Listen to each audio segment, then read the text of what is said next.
Welcome back to CMOS RF integrated circuits. In today's lecture, we are going to be discussing continuing from where we left off as far as MOS capacitances goes. Then we are then going to talk about further non-idealities in the MOSFET. Then we are going to discuss two important parameters, one is Ft, the other is F max. So, let us just quick recap. So, we had discussed the MOSFET and a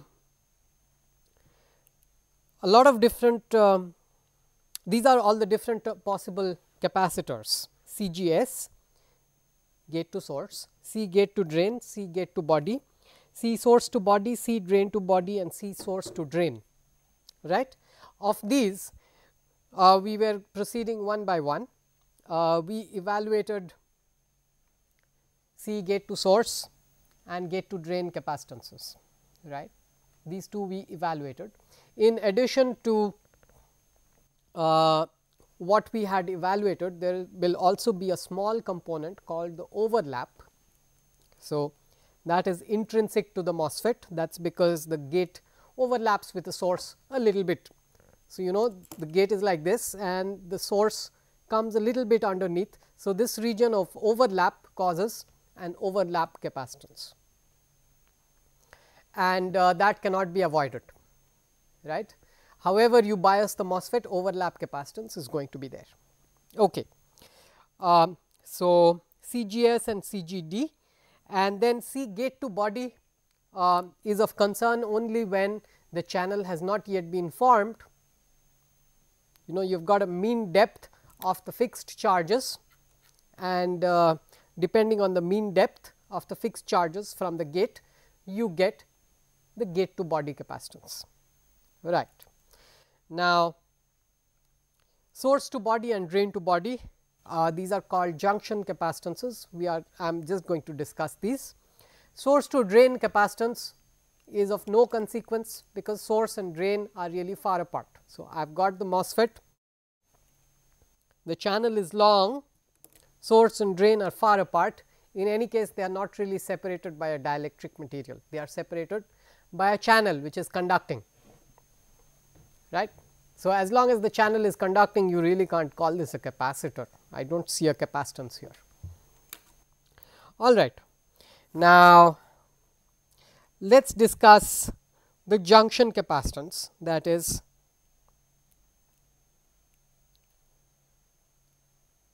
drain to body and source to body capacitance.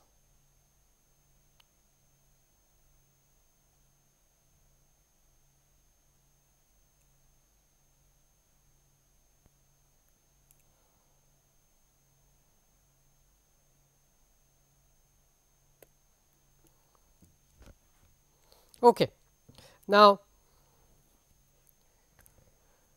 really the drain and the source, these two are made out of N plus type of material, especially when I am talking about an NMOS, and the body is made out of P negative type of material when I am talking about the NMOS. For the PMOS, it is exactly the opposite. We are discussing the NMOS for generality.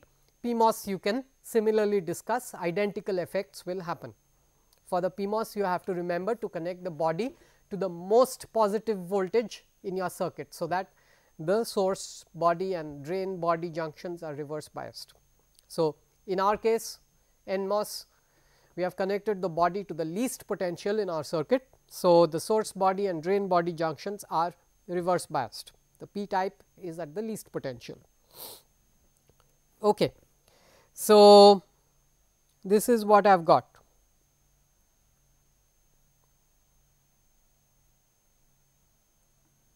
Now, whenever you have a PN junction, whether or not you apply any voltage across the junction, you always get a depletion region, right. And so,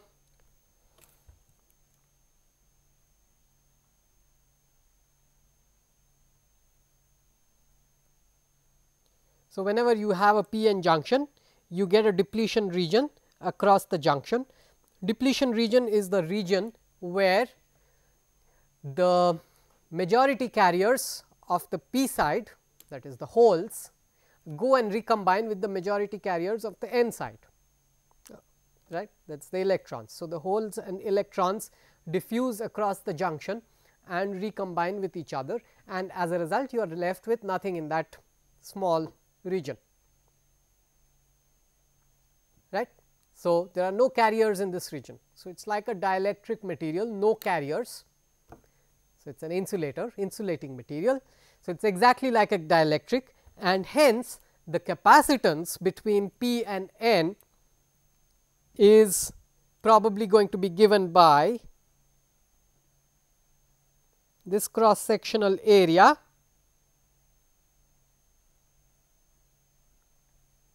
right times epsilon of the material divided by the depletion width.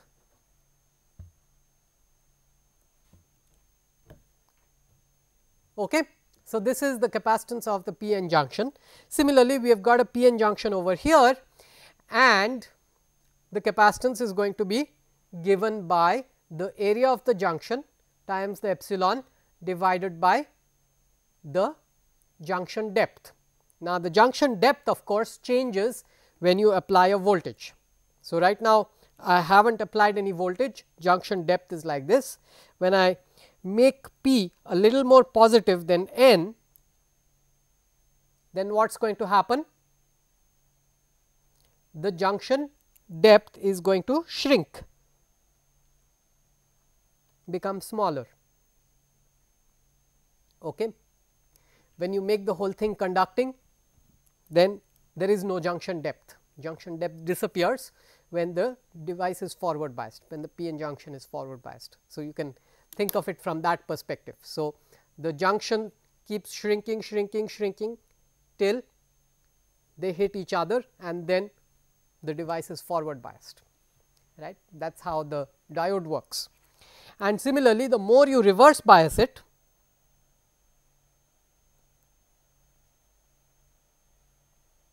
the more the junction expands.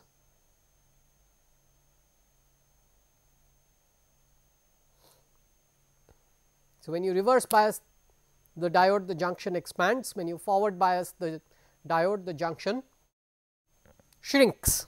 So, when you forward bias, the capacitance keeps increasing.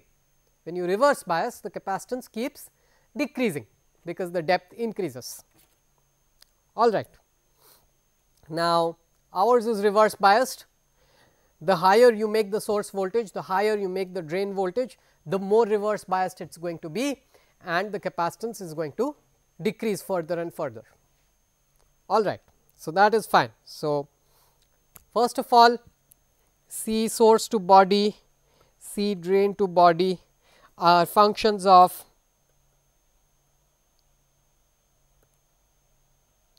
V source to body and V drain to body, right. Basically, you are modulating the width of the junction, the depth of the junction, fine.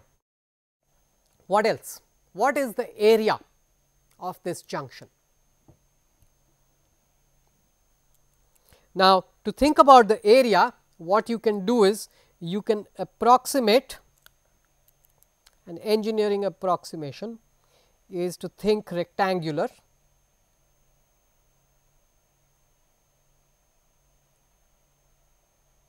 This is the gate.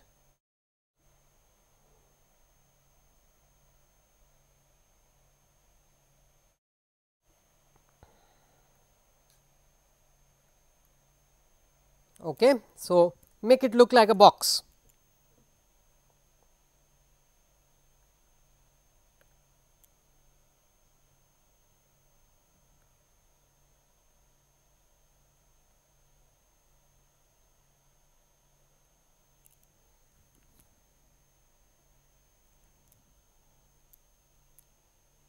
All right. So, when you make it look like a box, all of these surfaces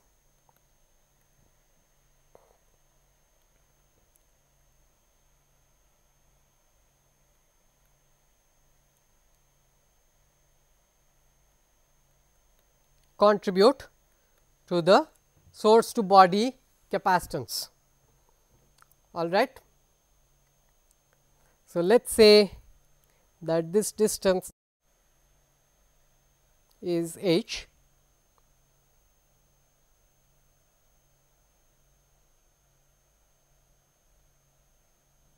the area of the source is A,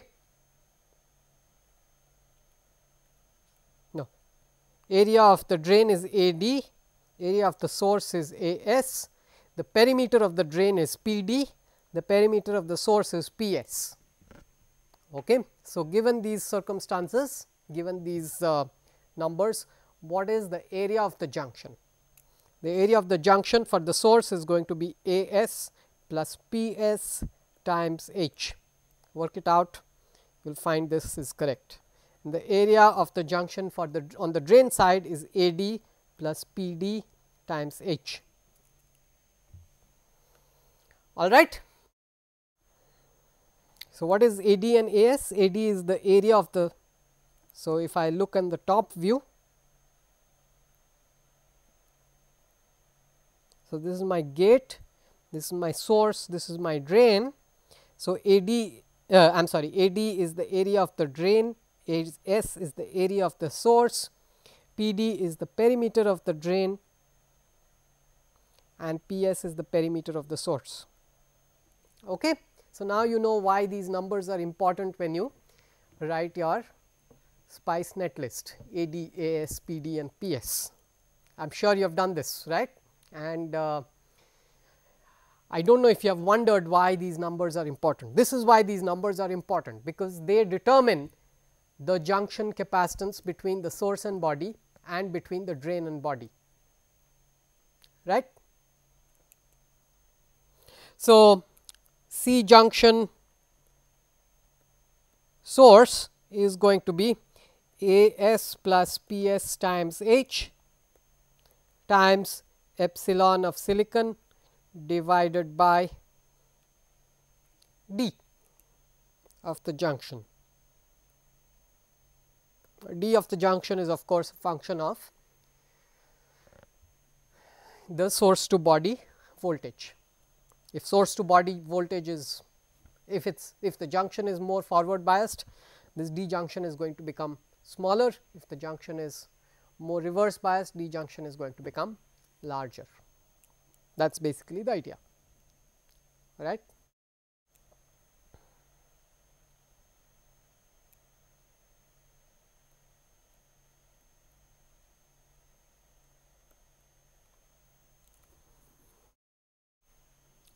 Same formula applies for both source to body and drain to body capacitance. So, these two are called the junction capacitances, right. So, this basically summarizes all the different capacitors in the MOSFET. All right. I have got gate to source because of the channel, I have got gate to source because of overlap, I have got gate to drain because of the channel, I have got gate to drain because of overlap. Usually gate to drain capacitance is going to be much lesser than gate to source capacitance, because the channel is going to be tilted in favor of the source. Hopefully, you are operating beyond pinch off and so on and so forth. So, that you get your current voltage controlled current source characteristics. So, the current is not changing much as you change VDS, right, saturation. So, if you are operating in saturation, typically gate to drain capacitance is going to be much lesser than the gate to source capacitance, fine. Then you have got source to body capacitance, drain to body capacitance.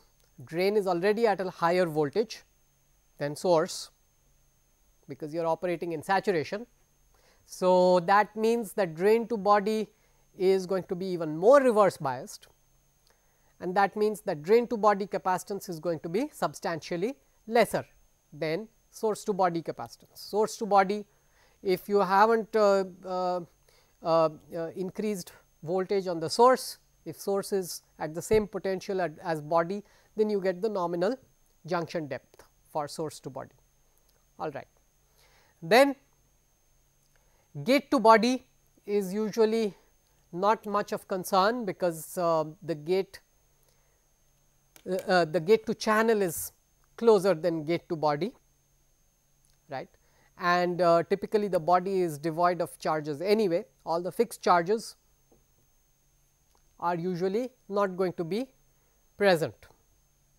I mean, it is not going to be modulating, right. So, gate to source, gate to drain is of primary concern. Gate to body, the body is far away. The depth from the gate to the body is significantly more than gate to the channel. However, gate to body is important when we are talking about weak inversion, when the channel has not fully formed. That is when gate to body is really serious. In our course over here, we are hopefully not going to be dealing with MOSFETs in weak inversion. So, gate to body is going to be much smaller than other effects. Okay. Then we have got source to drain. Source and drain are hopefully far away from each other, and there is not going to be any capacitance between source and drain. All right. So, now let us summarize our model. Our model for the MOSFET looks like this. I have got 4 terminals: gate,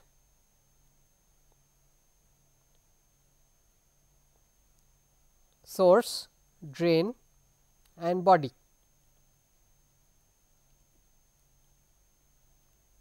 All right. And between drain and source, there is a voltage controlled current source.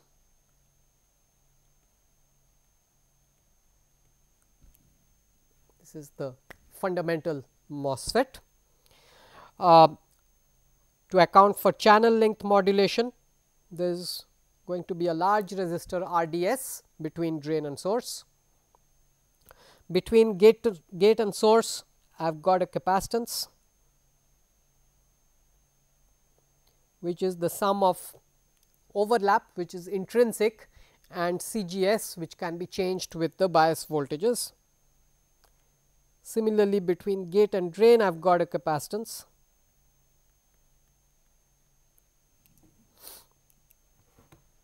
and then between drain and body, I have got a capacitance, and source and body, I have got a capacitance. I am missing something here, that is the body effect, and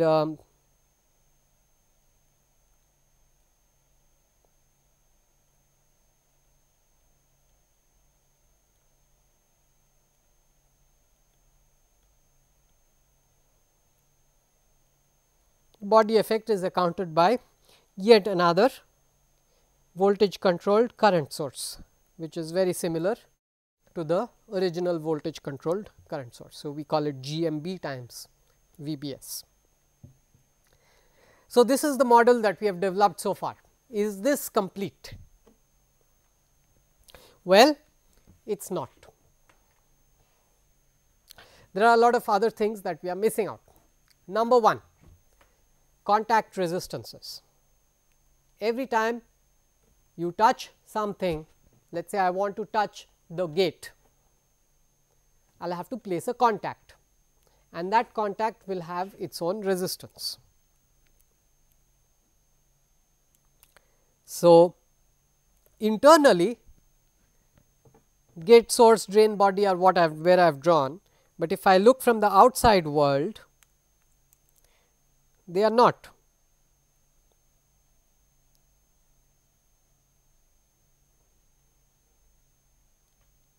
Okay. Then there is something called gate resistance. The gate is made out of poly material, and if you think about it, a resistor is also made out of poly material. So, it is like a resistor, right. So, if I touch the gate at the center, let us say I touch the gate at the center,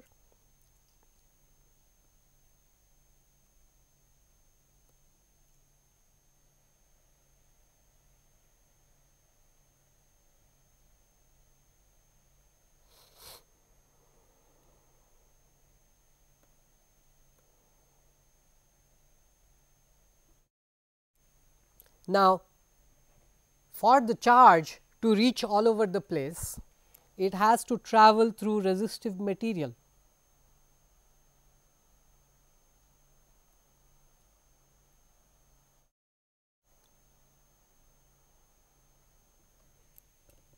Okay. In effect, you could think of the gate as a grid of resistors and corresponding capacitors, right. Now, such a distributed model cannot be accommodated, right, and it kind of depends on how you contact the gate, where you are touching the gate from, etc. So, we typically try to lump all of these distributed RCs together and we put something over here called the gate resistance. All right. Now, in modern processors, the insulating material between the gate and the channel is not really an insulator. It is so thin that charge leaks through. In modern processes like 45 nanometers, 65 nanometer technology, 32 nanometer technology, the material between the gate and the channel, the dioxide layer, silicon dioxide, the layer is so thin that charge leaks across. So, in that case, you can't isolate the gate from the channel, right. Now, this gate resistance that I have noted down over here does not account for that. This is not that, this is something else. This is even if the gate is perfect, just the charge traveling all over the gate and reaching all the different points all over the gate, the charge has to go through resistors. So, that is what this R G is trying to account for. If you want to model further, if you want to model leaking charge across the gate channel boundary, then you have to do more stuff over here. You have to kind of change this model to a BJT kind of model, bipolar junction type of model. Anyway, so that is not what we are talking about here. This is just the gate resistance, because the charge has to travel through the polymaterial. All right. What else are we missing out here? Next most important thing that we are missing out is the fact that electromagnetic news takes time to travel. All right, it is like this. If I say something here, you are not listening to me right now. It is taking a little bit of time for sound to propagate from my mouth all the way to your ears, right. So, the news that I am giving you is taking a little bit of time to travel. The vibrations that I am sending forth are taking time to travel. Similarly, when I apply a voltage at the drain and electrons start moving, the source does not yet know that electrons have started moving at the gate at the drain, or things should be moving. The source is not having that knowledge, or when things start moving at the source, things do not yet start moving at the drain, right. This is what I am talking about when I say that electromagnetic news takes a little bit of time to travel. It travels at the speed of light. Now, speed of light is very large. Our devices might have long channels, might have short channels, I do not know, but we are talking about gigahertz, and when we are talking about gigahertz, the time we have is very small. We have a nanosecond of time, right. So, the fact that electromagnetic news takes a little bit of time to travel is modeled as an inductor in the path of the channel. So, it is like there exists an inductor over there which tries to continue with the current that was flowing before and slowly allows a build up of current. So, it is not really like this, it is a distributed inductor resistor network. The whole thing is distributed, right. So, the channel is like an inductor resistor, inductor, the channel is like a transmission line.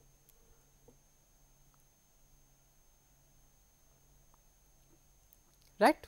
So, if the channel is like a transmission line, we have got to put a transmission line there, we can't just put GM and RDS and so on. All right. So, that is what we have. Now, this is the complete model for the MOSFET, and if we are talking about RF applications, if we are talking about 2 gigahertz, 5 gigahertz, 1 gigahertz, you have to take into account all of these different effects and use them in your model. Small things going wrong here and there can cause problems. Okay. Now, this is the complete model for the MOSFET. Now, we are going to move on to couple of important metrics for the MOSFET. Now, the most important metric, you may or may not have heard of this metric, is the FT. FT is the frequency, the transition frequency.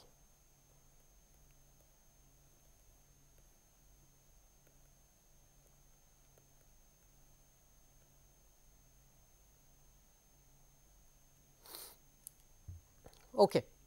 Now, the definition of the transition frequency is that it is the frequency at which the current gain of the MOSFET is 1.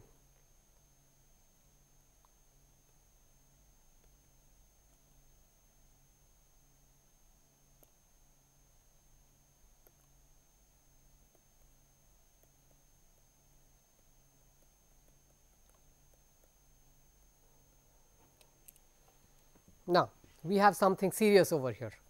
What on earth is current gain? Right? What do you mean? What are we talking about over here? So, imagine an experiment like this. Imagine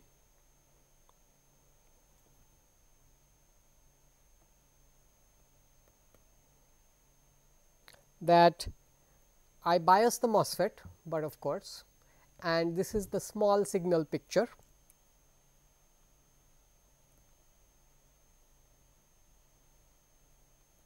This is the small signal picture, mind you, not the large signal. Okay. I have connected the source to ground, I have connected drain to a bias voltage such that the MOSFET is saturated, right. Also the gate is connected to a voltage such that the MOSFET is in strong inversion. Let us leave alone the body for now, no need to worry about the body, you can connect the body to the source, be done with it. In the small signal, the drain is at ground because it is at a constant voltage, right. Now, if I push a current into the gate of the MOSFET, how can you push a current into the gate of a MOSFET? Isn't it an open circuit? Well, it is an open circuit at DC, but for higher frequencies you have to think about CGS, CGD and so on and so forth.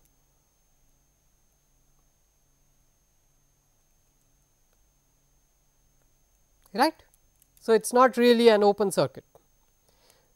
Okay. So, I am pushing a current into the gate of the MOSFET, and the question is how much current does this MOSFET generate?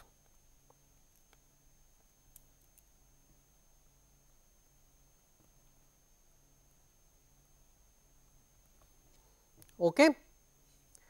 And we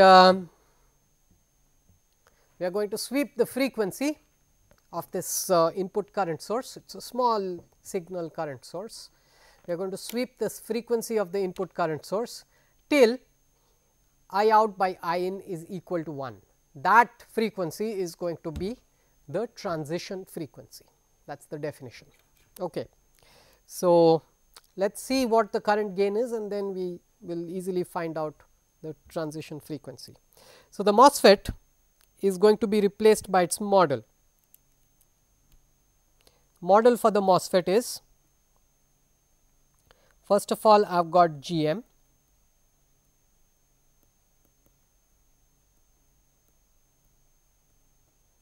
I have got RDS, right. Then I have got C source to body. Is C source to body of any concern? Both sides are at ground, no current is going to flow through it. Similarly, C drain to body, is it of any concern? Both sides are at ground, no current is going to flow through it. Okay. Then I have C gate to source.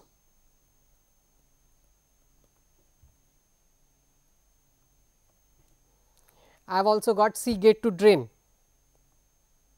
which is going to come in parallel with C gate to source.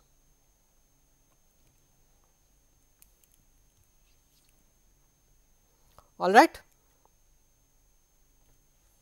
So, this is the model for my MOSFET. I am throwing out the higher order effects like you have got contact resistance and gate resistance and so on and so forth. Let us not worry about those right now. Those will just add a few more terms here and there. Also the inductance does not really matter. What is going to happen to RDS? Both sides are at ground potential. So, no current is going to flow through RDS. Fine. Okay.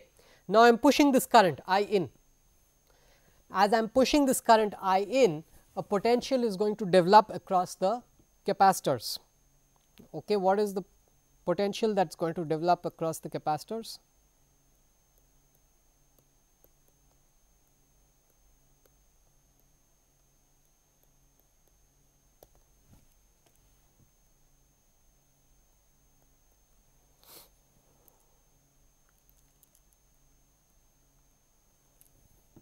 Right. So, V gate to source is I in divided by j omega CGS plus CGD, and once I know VGS, I know GM times VGS, and that is going to give me I out.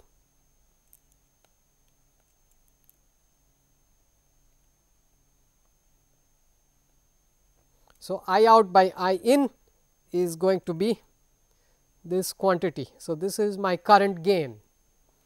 Now, when I say that I want to find out the frequency at which the current gain is going to be 1, then that means 1 is equal to GM by j omega CGS plus CGD.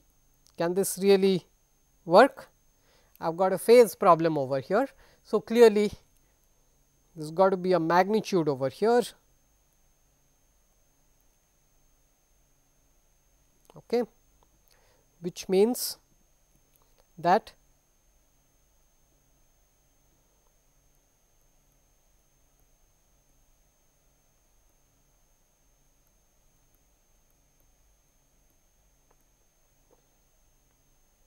this is going to be the frequency in radians per second at which the current gain is 1.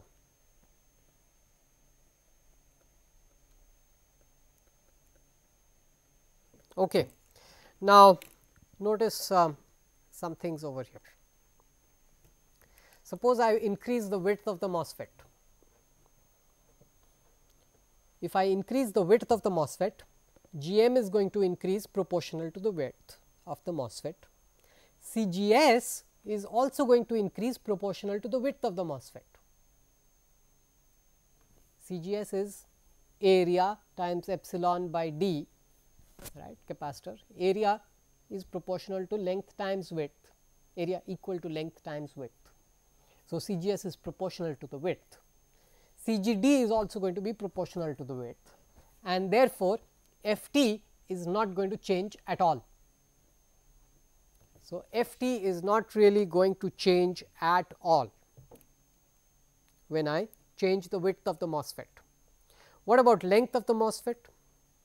When I increase the length of the MOSFET, Gm is going to decrease, Cgs is going to increase proportional to the length.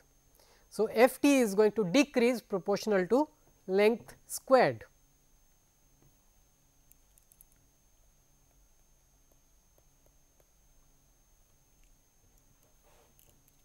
Okay. So, that means that if you want the maximum transition frequency, you have to use the minimum sized devices that a given technology offers. So, suppose you are working at 90 nanometer technology, you have to use the minimum length 90 nanometers. That is going to give you the maximum transition frequency. Now, as you increase length, the transition frequency is going to decrease proportional to L squared, okay, inversely proportional to L squared. Fine. So, this transition frequency is an important metric. The foundry will tell you, or need not tell you, you can easily compute. You just place the model of the MOSFET in simulation and you can easily evaluate the transition frequency. It is an important metric for our RF circuits. All right. The next important metric is called F max.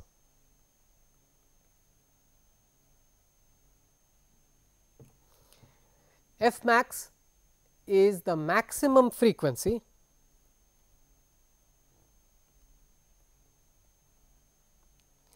at which the power gain of the MOSFET is equal to 1.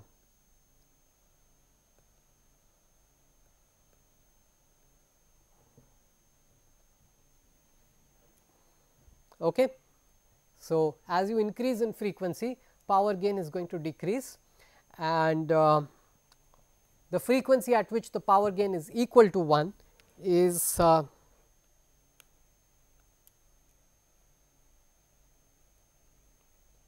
called the maximum frequency. What do I mean? What is this power gain? What do you think is power gain?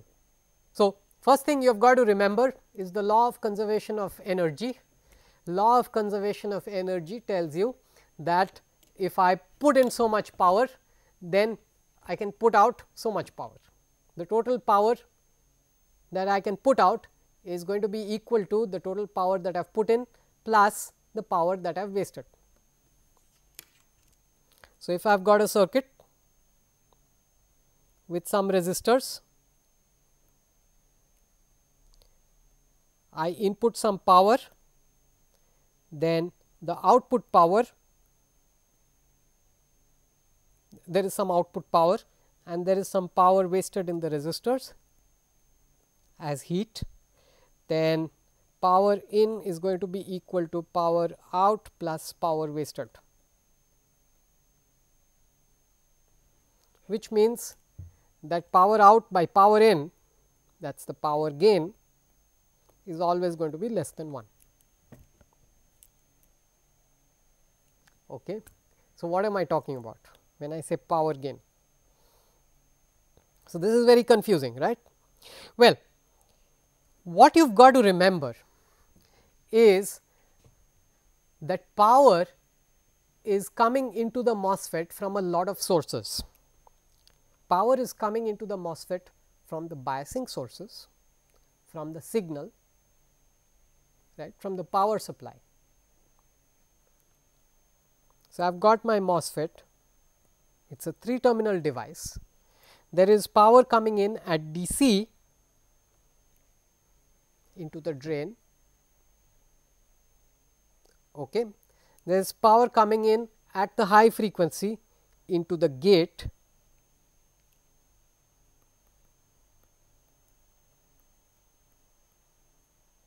right. There is current, there is voltage. So, power is going inside the gate into the gate. At DC, I have got a bias current, I have got a bias voltage. So, clearly I have got VDD by VDD times ID as the input power, right. And at the high frequency, this MOSFET is going to output some power to a load, hopefully, right. So, this total quantity is conserved. The power coming into the MOSFET at the signal frequency, the power coming into the MOSFET at DC, and the power going out of the MOSFET at DC as well as at the high frequency. All of this together is conserved. Some part of the power from DC is converted to the high frequency, and as a result you get something called this power gain, right. Unless you have got gain in terms of power, what is the point in having a MOSFET, what is the point in using the MOSFET at all, right, unless you can have a gain in terms of power at the signal frequency. So, that is what I mean by power gain. So, when we talk about power gain, we have to talk about the small signal model, because really we are assuming that power from DC is coming into the MOSFET and it is getting translated to the high frequency. Okay. So, let me set up my experiment.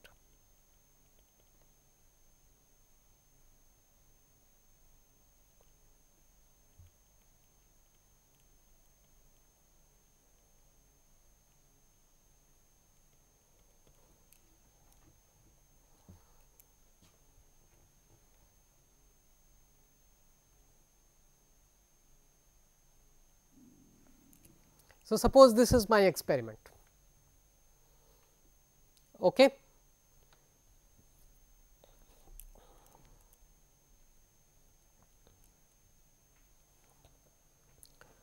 Power is coming into the MOSFET. Is there power coming into the MOSFET at all? Is there any current here? Well, there is current, not at DC. At DC there is no power going into the MOSFET. So, we can't really talk about power gain, but at high frequencies there is a current going into the MOSFET. Is that current in phase with the voltage? Well, if you only think about CGS and CGD,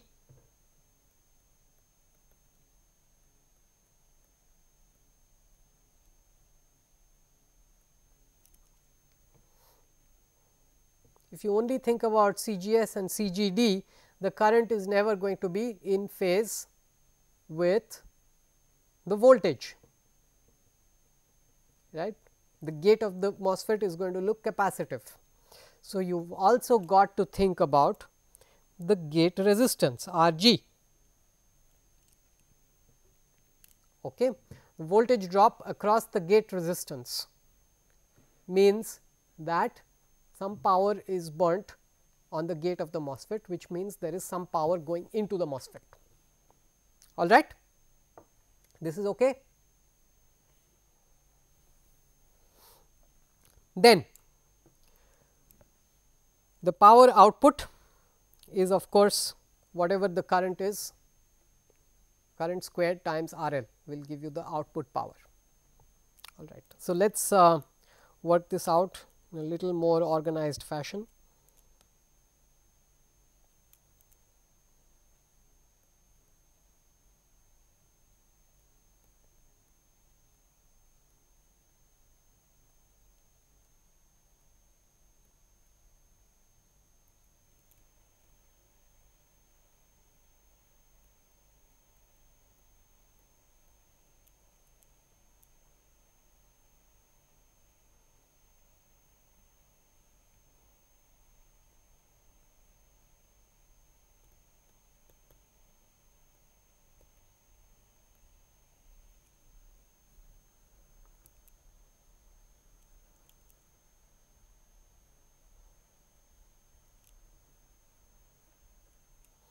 So, let us apply V in, and we are going to measure the current that is going in. First of all, we have to find out what is the current going in, that will give me the power that is going into the system, and then I have to find out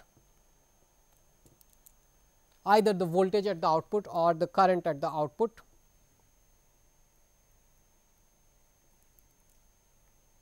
That is going to tell me the power burnt on the load, and finally, that is going to give me my power gain, right. So, instead of starting with V in, why do not I start with pushing a current into the MOSFET? Can I push a current into the MOSFET? I can, right.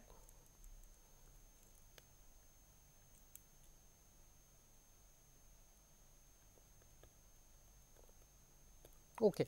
So, that quickly gives me what is the power burnt, what is the power going into the MOSFET. The power going into the MOSFET is the voltage drop across R g squared divided by R g, right, or rather I in squared times R g. Okay. Now, what do you think is going to be I out?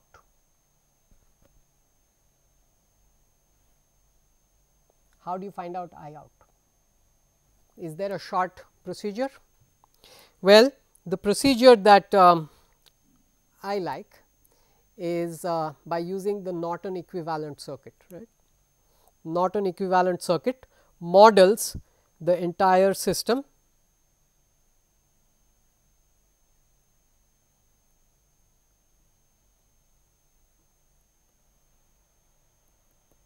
including CDB etc., as a current source in shunt with an output resistance. So, this is going to be the model of the MOSFET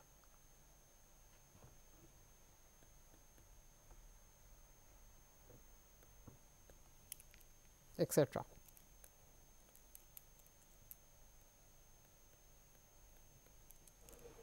Right. And how do you find out the Norton equivalent current? By doing the short circuit test. So, you short out the output and find out what is the short circuit current, and that will give you the Norton equivalent current. So, if I short out the current, it leads me to the previous experiment, frequency at which current gain of the MOSFET is 1. So, that is the experiment I reach, right. I have done this experiment just a few minutes back. So, I know that I out is G m times I in divided by j omega C G S plus C G D.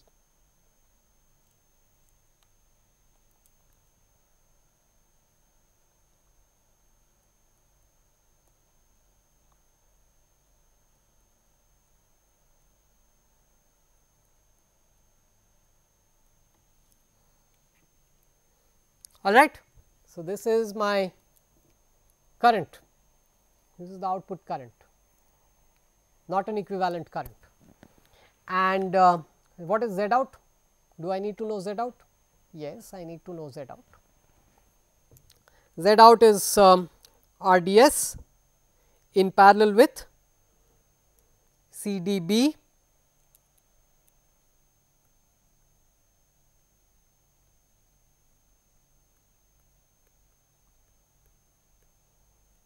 What about CGD etc.? You are going to see the Miller effect, and you are only going to see basically CGD approximately.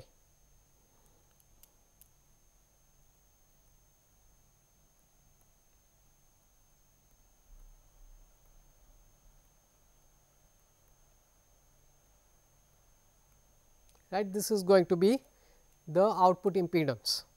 Now, once I have these two, I can easily put R L in shunt and figure out what is going to be the final voltage at the output. And that is going to lead me to the power gain. Is this okay? So, I do V squared by R L, that is going to give me the power at the output divided by power at the input, that is going to give me my power gain. Have I made any mistakes over here? There has got to be a mistake. If I am asking you the question, have I made any mistakes? There has got to be a mistake. There is a big mistake here. Where is the mistake? Well, this experiment of finding the short circuit current is not exactly what I had done before. It is not exactly the same, okay, and that is going to lead me to an erroneous result. The experiment I did before ignored R g. Now, I have got R g over here.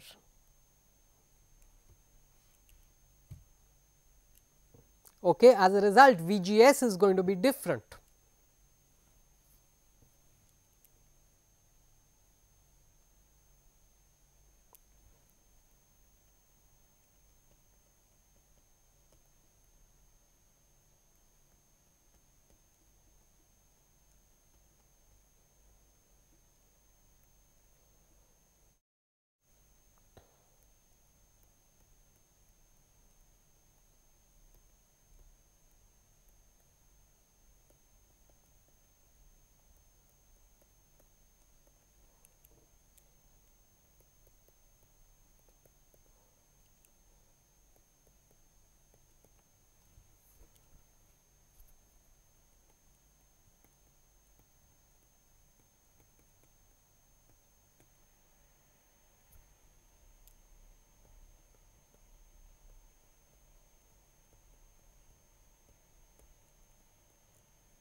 All right.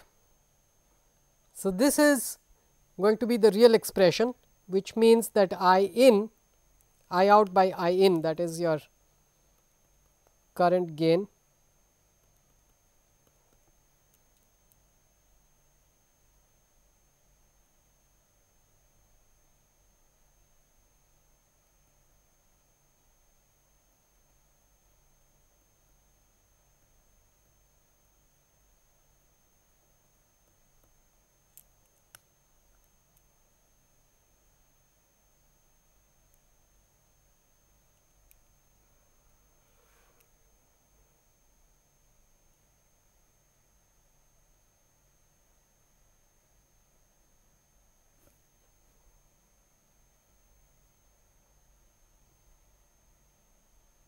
I have made a mistake again.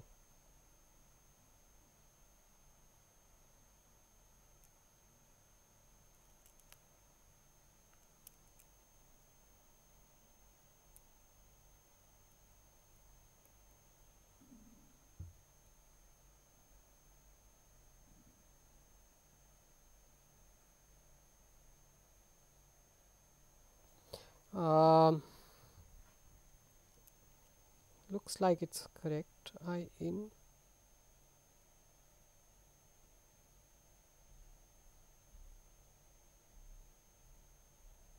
no, this is correct.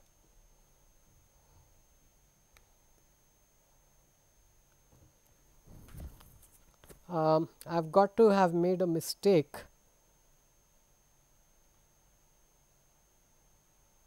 Oh,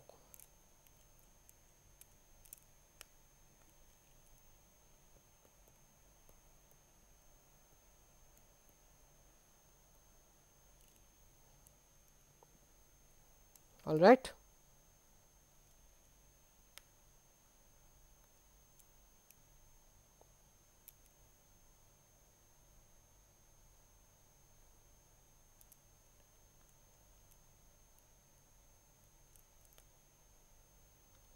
that is my corrected version in fact, which accounts for the presence of the gate resistance. Now, when that is my I out, then things will slightly change over here in my previous computation.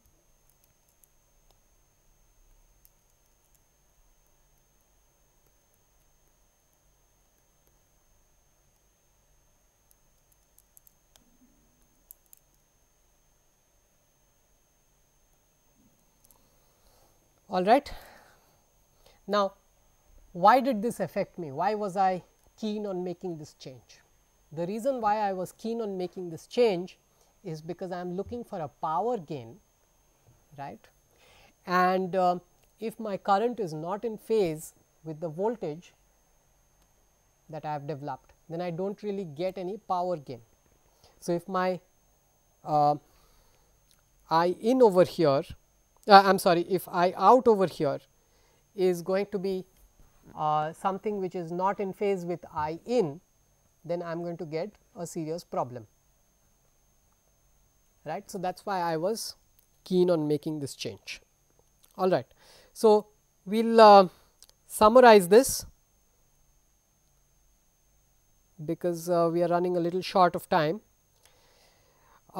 So, today what we discussed, we went back to all the different capacitors in the MOSFET, and we primarily discussed the junction capacitance effect, right. The junction capacitance effect is proportional to the area of the source plus the perimeter of the source times the height of the junction of the source, and it is inversely proportional to the depth of the junction. Now, the depth of the junction gets modulated with voltage, that is all you have to remember.